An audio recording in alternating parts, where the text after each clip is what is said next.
There are 4 shortcut items provided on this menu. The first one is for the device information. The device information has 2 items, identification and revisions. The identification gives you the basic details of the device like the tag, long tag, manufacturer, model, device ID and so on. These parameters can be set either during manufacturing, or the user can set these values on field as per the process requirement.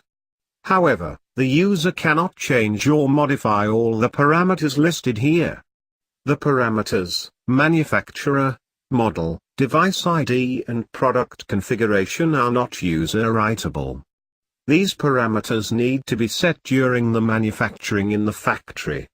The revisions page has the details regarding the HART protocol revision and the device hardware and software revisions. These are important data points to track any issues that might come from the field. The build number gives the exact software built loaded into the transmitter, so that we can replicate, understand and solve any customer issues.